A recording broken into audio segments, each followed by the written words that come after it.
Hello everyone, welcome to my channel. आज की video में हम पढ़ेंगे क्लास 11th इंग्लिश की इलेक्टिव बुक वुवन वर्ड्स का third essay patterns of creativity, जिसके ऑथर हैं एस चंद्रशेखर। पहले एस चंद्रशेखर के बारे में ही जानेंगे हम। एस चंद्रशेखर के बारे में थोड़ा पॉइंट ऑफ व्यू क्या है उनका, किस तरह से उन्होंने काम किया है, उसके बारे में थोड़ा पढ़ लेते हैं। और इससे पहले मैं बता दूं, अगर आपको इसके डिफ़िकल्ट वर्ड मीनिंग्स जो भी हैं, अगर उनके मीनिंग्स जो है वो जानने हैं तो डिस्क्रिप्शन में मैंने इसके जो मीनिंग्स हैं वो लिखे हुए हैं। उसके अलावा कमेंट सेक्शन में भी आपको इसके मीनिंग्स सभी मिल जाएंगे। जितना भी आज के वीडियो में चैप्टर कवर होगा उतने तक के मीनिंग आज आपको मिल जाएंगे डिस्क्रिप्शन में और इस चैनल के इस वीडियो के कमेंट सेक्शन में। तो वो चेक कर लीजिएगा, वो सभी पहले लिख लीजिएगा, उसके बाद ही चैप्टर को पढ़ना स्टार्ट कीजिएगा। तो चलिए ऑथर के बारे में पढ़ना स्टार्ट करते हैं। एस चंद्रशेखर। एस चंद्रशेखर का जन्म हुआ था 1910 में और 1995 में इनकी डेथ हो गई थी। Was a distinguished astrophysics and Nobel literate.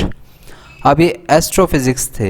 Astrophysicist क्या होते हैं? जो मतलब एस्ट्रोनॉट होते हैं, एक तो जो खगोल शास्त्री होते हैं, और फिजिसिस्ट होते हैं जो भौतिक विज्ञानी होते हैं। तो ये खगोल शास्त्री भी थे और भौतिक विज्ञानी भी थे एंड नोबल लिटरेट भी थे, यानी कि इन्हें नोबल पुरस्कार भी मिला हुआ था। He was a professor emeritus in the department of astronomy and astrophysics at the university of Chicago. अब शिकागो यूनिवर्सिटी के अंदर ये एस्ट्रोनॉमी के लिए और एस्ट्रोफिजिक्स के डिपार्टमेंट के अंदर एक प्रोफेसर रह चुके थे। और प्रोफेसर एमराइट्स का मीनिंग क्या होता है कि एक ऐसे प्रोफेसर जो कि मतलब रिटायर हो चुके हैं लेकिन बहुत ही फेमस प्रोफेसर हैं, इसलिए जो यूनिवर्सिटी है वो उनकी जो फैसिलिटीज़ हैं या उनसे जो भी काम वगैरह है वो कई बार लेते रहते हैं उनकी रिटायरमेंट के बाद भी। He received many awards and wrote several books. अब उन्होंने काफ़ी अवार्ड्स भी जीते, काफ़ी सारी बुक्स भी लिखी। Truth and beauty from which patterns of creativity has been taken is a collection of 7 lectures. अब इनका एक ट्रूथ और ब्यूटी नाम से कोई बुक वगैरह है, उसमें से पैटर्न्स ऑफ क्रिएटिविटी जो आपका चैप्टर है वो लिया गया है और इसमें लगभग 7 लेक्चर्स का कलेक्शन है। Addressing aesthetics and motivation in the pursuit of science. अब यहाँ पर एक वर्ड आया है परस्यूट। परस्यूट क्या मीनिंग होता है? किसी चीज़ को पाने की कोशिश या खोज। तो ये साइंस को पाने की कोशिश इनकी, या फिर ये जो खोज थी उसके लिए। और उसके अलावा एक वर्ड आया है एस्थेटिक्स। एस्थेटिक्स का मीनिंग होता है सौंदर्य शास्त्र। तो सीधी सीधी बात क्या है कि इनके जो 7 लेक्चर्स का ये कलेक्शन है, इसमें मेनली क्या बात आती है? सौंदर्य शास्त्र होता है और उसके अलावा हमारे जो प्रेरणा है, मोटिवेशन है, उसको विज्ञान की यानी कि साइंस की, और उसके अलावा जितनी भी इससे रिलेटेड खोज हैं यानी कंटेम्पलेट्स पैटर्न्स ऑफ साइंटिफिक क्रिएटिविटी, यानी कि इससे रिलेटेड जो भी साइंस की खोज है, जितने भी काम वगैरह हैं, उससे रिलेटेड इसके बारे में सारी जानकारी दी गई है। The extract is from the Nora and Edward Byerson lecture. अब ये जो एक्सट्रैक्ट है यानी कि जो आपका चैप्टर है, ये कहाँ से लिया गया है? नोरा और एडवर्ड बायरसन के लेक्चर से, जिसका टाइटल दिया गया था शेक्सपियर, न्यूटन एंड बीथोवन, या फिर इसे पैटर्न्स ऑफ क्रिएटिविटी भी कहा जाता है। तो चलिए अब चैप्टर की ओर, ऐसे की ओर बढ़ते हैं। ऐसे को स्टार्ट करते हैं। ये ऐसे थोड़ा सा ज़्यादा टफ लगेगा आपको, वैसे पढ़ने में काफ़ी इजी है बट काफ़ी बच्चे देख के इसको घबरा जाते हैं। तो patterns of creativity S Chandrashekhar का ये ऐसे है, इसको पढ़ते हैं हम। बट अब यहाँ पर देखिए, बट से पहले 3 डॉट्स लगे हुए हैं। 3 डॉट्स होना जरूरी नहीं है, एक आधा डॉट भी हो तो भी कोई दिक्कत नहीं है। मतलब ये कोई लाइन चल रही थी, वहीं से इस लाइन को काटा गया है, यानी कि ये कोई बड़ी सारी बुक थी, उसमें से बीच लाइन में से इस लाइन को उठाया गया है। But I must return to the question. लेकिन मुझे अपने क्वेश्चन पर क्या करना चाहिए? वापस आना चाहिए। Why there is a different in the patterns of creativity among the practitioners in the arts and the practitioners in the sciences. अब यहाँ पर ऑथर पूछता है, जो एस चंद्रशेखर है वो पूछते हैं यहाँ पर कि जो ये रचनात्मकता है यानी कि क्रिएटिविटी है, ये साइंस और आर्ट्स में इतना डिफरेंस क्यों ज़्यादा आ रहा है, यानी कि इसमें इतना ज़्यादा डिफरेंस क्यों बनाया जा रहा है, क्यों एक दूसरे से डिफरेंट है। I shall not attempt to answer this question directly. और ऑथर कहते हैं कि मैं इसका जो आंसर है वो आपको डायरेक्ट नहीं देने वाला हूँ, मैं सीधे तरीके से इसका उत्तर नहीं दूंगा। But I shall make an assortment of remarks. Assortment एक तरह का ग्रुप होता है, यानी कि रिमार्क्स का एक ग्रुप बनाऊंगा मैं, विच मे बियर टू माई आंसर, जिससे कि क्या है, जिससे आप उसे पढ़कर और मेरे आंसर तक पहुंच जाओगे। यानी कि ये यहाँ पर स्टार्ट में अपना इंट्रो दे रहा है कि मैं डायरेक्टली इसका आंसर नहीं बताऊंगा आपको कि साइंस और आर्ट्स में क्यों डिफरेंस है, या फिर ये एक दूसरे के पूरक हैं यानी कि कंप्लीट करते हैं एक दूसरे को, या क्या है। बट मैं कुछ ऐसे आपको एग्जांपल्स दूंगा जिससे कि आप जिसको आप पढ़कर और आप अपने पॉइंट ऑफ व्यू बना सकते हैं कि किस तरह से एक दूसरे डिफरेंट हैं, एक दूसरे को अकम्प्लिश करते हैं। अब आगे क्या कहते हैं, first I should like to consider how scientist and poets view one another. अब ये शुरू में कहते हैं कि मैं आपको बताने वाला हूँ, आपको बताऊंगा कि साइंटिस्ट और पोइट्स एक दूसरे को किस नज़रिए से देखते हैं। When one thinks of the attitudes of poets to science, one almost always thinks of Wordsworth and Keats and their off-quoted lines। अब आगे बताते हैं कि जब भी कोई बात आती है कि पोइट्स का जो पॉइंट ऑफ व्यू है साइंस की तरफ वो क्या होगा, तो उसमें सबसे पहले जो नाम निकल कर आते हैं पोइट्स के वो कौन से आते हैं, वर्ड्सवर्थ के आते हैं और कीट्स के आते हैं, और उनकी कुछ लाइनें जो नीचे दी जा रही हैं वो उनका जिक्र किया जाता है। तो अब ये यहाँ पर वर्ड्सवर्थ की कुछ लाइनें हैं जो कि साइंस से रिलेटेड हैं, जो हम पढ़ने वाले हैं। अब यहाँ पर क्या है, a fingering slave one that would peep and botanizes upon his mother's grave. अब यहाँ पर एक वर्ड आया स्लैब। स्लैब का मीनिंग होता है गुलाम, पीप का मीनिंग होता है झांकना, बॉटनिस्ट का मीनिंग होता है जो कि स्टडी करता है प्लांट्स के बारे में और नेचर के बारे में, और ग्रेव यानी कि कब्र। तो यहाँ पर एक बात की गई है, कंपेयर किया गया है एक साइंटिस्ट को एक स्लेव की तरह यानी कि एक गुलाम की तरह, एक गुलाम जो कि अपनी उंगलियां घुमाता रहता है किसकी तरफ, अपनी मदर की ग्रेव की तरफ। यानी कि एक तो वो साइंटिस्ट को बता दिया डायरेक्ट इन्होंने, गुलाम बता दिया, और वो गुलाम क्या कर रहा है, अपनी माँ की कब्र के पास बैठा है और वहाँ पर बैठा हुआ उसमें पीप कर रहा है यानी कि उस कब्र में झांक रहा है। उसके अलावा वहीं पर अपनी फिंगर्स को घुमा रहा है इधर उधर और बोटनाइसिस कर रहा है यानी कि उसको अच्छे से छानबीन कर रहा है उसकी। A reasoning self suffering thing and intellectual all in all. अब आगे वो क्या कहता है कि एक वैज्ञानिक जो है, एक साइंटिस्ट जो है, वो इतना सोचता रहता है, इतना दिमाग लगाता रहता है और इतना दिमाग लगा के खुद के दिमाग में इतनी टेंशन्स डालता रहता है और वो बस सोचता ही रहता है, अपना दिमाग ही चलाता रहता है। इंटेलेक्ट होता है बुद्धि। Sweet is the lore which nature brings our meddling intellect misshapes the beauteous forms of things we murder to dissect. और आगे ये क्या कहते हैं, आगे वर्ड्सवर्थ कहते हैं कि नींद जो है वो हमें नेचर ने इतनी अच्छी चीज़ दी है, इतनी प्यारी चीज़ दी है, बहुत ही अच्छी चीज़ है नींद। मैं भी बहुत सोता हूँ। तो ये कहते हैं कि नींद जो है वो हमें प्रकृति ने एक ऐसी चीज़ दी है जो बहुत ही मीठी है, लेकिन हमारी बुद्धि जो है, हमारा जो दिमाग है, हमारा जो इंटेलेक्ट है वो टिकने वाला कहाँ है। मेडलिंग का मीनिंग होता है to take too much interest in somebody's private affairs, यानी कि किसी की निजी चीज़ों में बहुत ज़्यादा ध्यान देना। तो हमारा दिमाग तो ऐसा है, वो किसी और की चीज़ों में बहुत ज़्यादा दिमाग लगाता रहता है, इधर उधर झांकता रहता है, यानी कि हमारा जो दिमाग है वो बहुत ही ज़्यादा तर्क वितर्क करता रहता है, वो टिकने वाला नहीं है। और miss shapes the beauteous forms of things, और हमारा दिमाग क्या करता है, बहुत सी ऐसी चीज़ें जिन्हें मिस शेप कर देता है, यानी कि उनकी शेप वगैरह चेंज कर देता है, उसकी जो ब्यूटी है वो बिगाड़ देता है। वी मर्डर टू डिसेक्ट, और हम क्या करते हैं, हमारा दिमाग क्या करता है, किसी चीज़ के अंदर कुछ है तो वो क्या है क्या नहीं है वो जानने के लिए हम क्या करते हैं, किसी प्राणी को, किसी जीव को मार देते हैं, उसका मर्डर कर देते हैं। तो इस तरह से ये वर्ड्सवर्थ की कुछ लाइनें हैं जो कि साइंटिस्ट पर डायरेक्ट कटाक्ष कर रही हैं, डायरेक्ट अप्रोच कर रही हैं। और उसके बाद लाइनें आती हैं कीट्स की, do not all charms fly. अब कीट्स आगे क्या कहते हैं, do not all charms fly at the mayor touch of cold philosophy. अब यहाँ पर ये जो फिलोसफी वर्ड यूज़ कर रहे हैं ये डायरेक्टली साइंटिस्ट के लिए ही यूज़ कर रहे हैं कि जितनी भी यहाँ पर सुंदर चीज़ें हैं क्या वो साइंटिस्ट के टच करने से ही, साइंटिस्ट के हल्के से टच से ही ख़त्म नहीं हो जाएंगी, नष्ट नहीं हो जाएंगी। There was an awful rainbow once in heaven. और यहाँ पर ये जो आकाश में जो रेनबो बनता है, शानदार भव्य रेनबो बनता है, वो मुश्किल से ही बनता है। वी नो हर वूफ, हम उसकी आवाज़ गड़गड़ाहट जानते हैं क्योंकि ये बारिश के समय ही आता है। हर टेक्सचर भी उसका टेक्सचर भी जानते हैं, यानी कि उसकी शेप वगैरह जानते हैं, उसकी बनावट को भी जानते हैं। She is given in the dull catalogue of common things. और लेकिन साइंटिस्ट ने उस पर भी अपने तर्क वितर्क करके, यानी कि उस पर भी अपने पॉइंट ऑफ व्यू देकर कि उसमें कौन सी गैस है क्या नहीं है, उसे क्या है, कॉमन सी थिंग बना दिया है, कॉमन सी थिंग का कैटलॉग दे दिया है, यानी कि उसे एक पॉइंट बना दिया है। Philosophy will clip an angel's wing. और आगे वो कहते हैं कि फिलोसफी है उसने पूरी तरह से इन चीज़ों को नष्ट कर दिया है, और फिलोसफी को ये कहते हैं कि एंजल यहाँ पर यूज हुआ है किसी फरिश्ते के लिए। So philosophy will clip an angel's wing, और ये जो फिलोसफी है ये इस फरिश्ते के पर भी काट देगी, यानी कि इस फरिश्ते को भी नष्ट कर देगी, यानी कि रेनबो को भी अब नेचुरल नहीं रहने देगी, इसमें भी अपना काम कुछ ना कुछ करने लग जाएगी। इस तरह से कीट्स भी है जो वो साइंटिस्ट को और साइंस को एक तरह से कटाक्ष की तरह यूज़ कर रहे हैं। अब आगे ऑथर क्या कहते हैं इसके बारे में।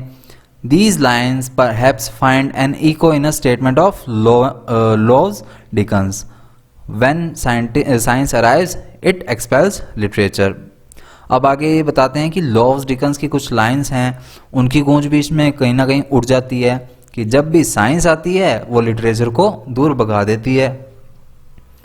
It is to be expected that one should find scientists countering these views. Thus Peter Madower counters Lowes Dickens by. अब आगे आता है कि किसी ना किसी तरह साइंटिस्ट भी इस पर काउंटर स्ट्राइक करेंगे, यानी इसका विरोध करेंगे। तो इसका विरोध कौन सा साइंटिस्ट करता है? पीटर मेडावर इसका विरोध करता है लॉव्स डिकन्स की लाइंस का। और किस तरह से करता है, यानी कि पीटर मेडावर की अब क्या लाइंस आती हैं? The case I shell find evidence for is that when literature arrives it expels science. तो इसका विरोध करते हुए पीटर मेडावर बोलते हैं कि जैसे ही साइंस आती है, the case I shell find evidence for, यानी कि मुझे जिस बात का प्रमाण चाहिए वो क्या चीज़ है कि कब, यानी कि किस तरह से जैसे ही लिटरेचर आती है वो साइंस को किस तरह से बाहर निकाल देती है। अब ये वो जानना चाहते हैं। The way things are at present, और जैसे कि चीज़ें अब है, it is simply no good pretending that science and literature represent contemporary complementary. Okay, और अब ये बताते हैं कि जिस तरह से चीज़ें अब है, it is simply no good, ये इतनी अच्छी नहीं है। Pretending that science and literature represent complementary, यानी कि ये दिखावा करना बहुत गलत है कि साइंस और लिटरेचर जो है वो एक दूसरे के पूरक हैं, एक दूसरे को कंप्लीट करते हैं। And mutually sustaining endeavours to reach a common goal. अब यहाँ पर एक वर्ड आया sustaining एंडवेरस।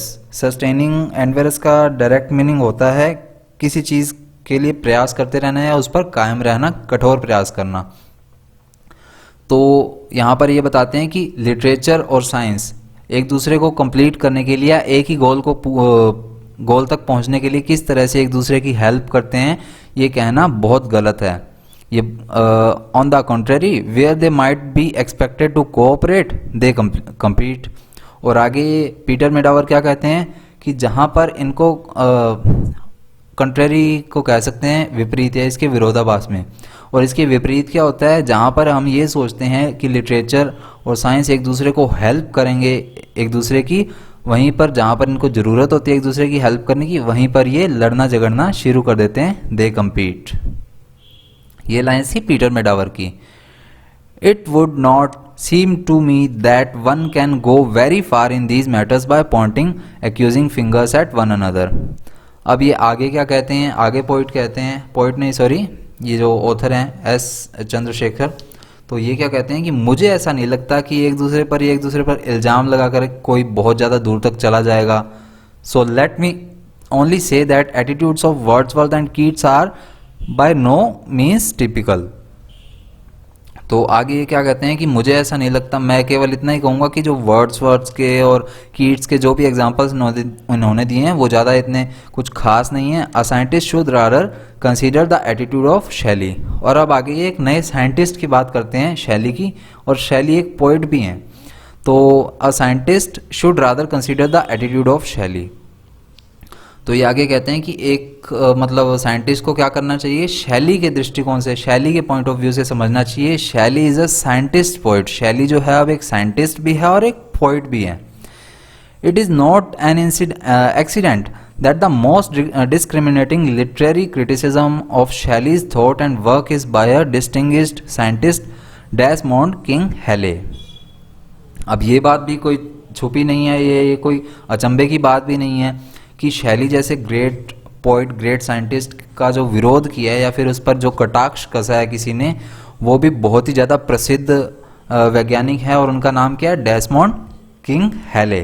As King Hele has pointed out, जैसा कि किंग हेले ने अपना पॉइंट दिया है, Shelley's attitude to science emphasize the surprising modern climate of thoughts in which he chose to live.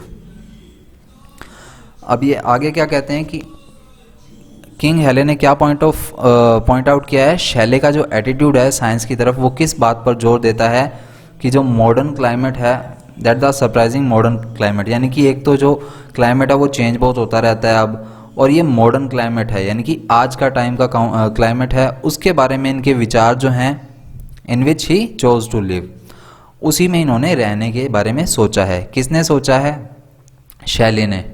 मतलब आपको डायरेक्ट अगर इस लाइन के बारे में समझाया जाए कि ये कोई संयोग नहीं है कि शैली जो कि सबसे शानदार मतलब वैज्ञानिक कवि हैं, उनकी आलोचना किसने की?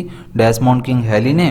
तो अब किंग हेले इसके बारे में क्या कहते हैं कि विज्ञान के लिए जो शैली है उनका दृष्टिकोण जो है वो किस पर बल दे रहा है, किस पर जोर दे रहा है? वातावरण पर दे रहा है, और उसमें रहना भी इन्होंने चुना। शैली के लिए जो प्रकृति के जो तंत्र हैं, जो भी इसके मैकेनिज्म है, वो इंग्लिश लिटरेचर के लिए इतने सटीक हैं कि उसका कोई भी कंपैरिजन नहीं किया जा सकता। And Shelley describes the mechanism of nature, यानी कि शैले इसके बारे में, नेचर के बारे में बहुत कुछ कहते हैं, इनके बहुत पॉइंट ऑफ व्यू हैं नेचर के बारे में विद प्रिसीजन। अब प्रिसीजन का मीनिंग क्या होता है? सटीकता से, यानी कि पूरा clearly. And a wealth of detail unparalleled in English poetry, यानी कि इंग्लिश पोइट्री के अंदर इन्होंने इसके बारे में सटीकता से ही डिस्क्राइब किया है, अच्छे से ही पूरी तरह से बातें क्लियर की हैं। And here is A.N. Whitehead's testimony, और इसके बारे में अब आगे बात आ जाती है कि A.N. व्हाइटबोर्ड का एक टेस्टिमोनी है। टेस्टिमोनी को हम कह सकते हैं एक तरह से गवाही है।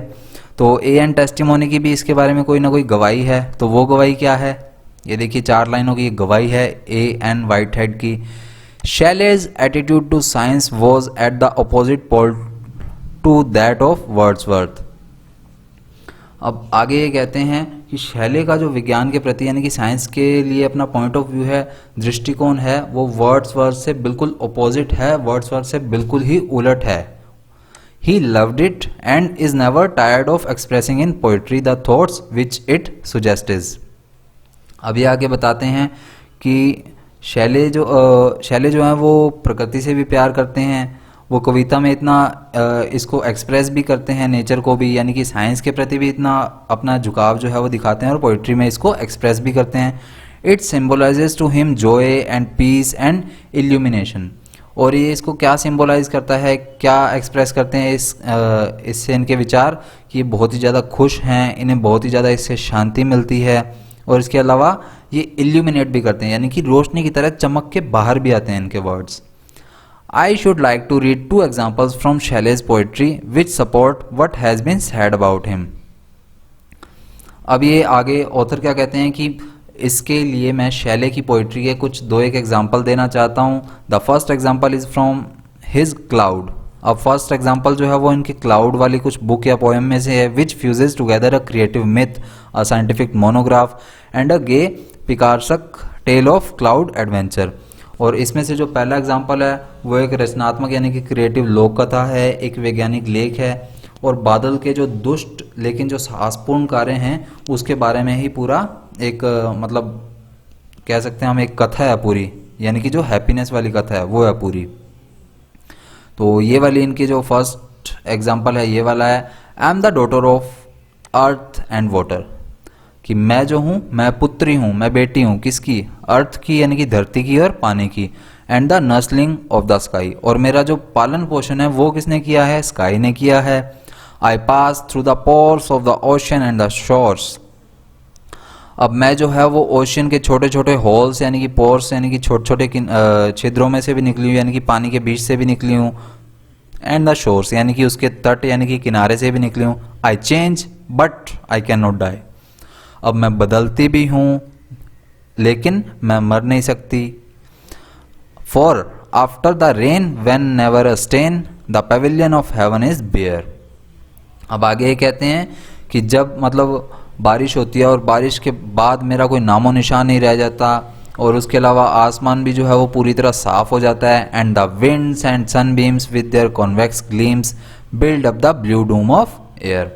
और उसके अलावा जो हवाएं हैं, जो सूरज की किरणें हैं, वो अपने कॉन्वेक्स यानी कि तले से एकदम से तले की चमक से यानी कि तले की लाइट से यानी कि बॉटम ऑफ लाइट से पूरी हवा में एक रोशनी सी बना देती हैं। और ये क्या है, ब्लू डूम ऑफ एयर। और ये ऊपर जो चमक रहा है ये पूरा नीला आकाश है।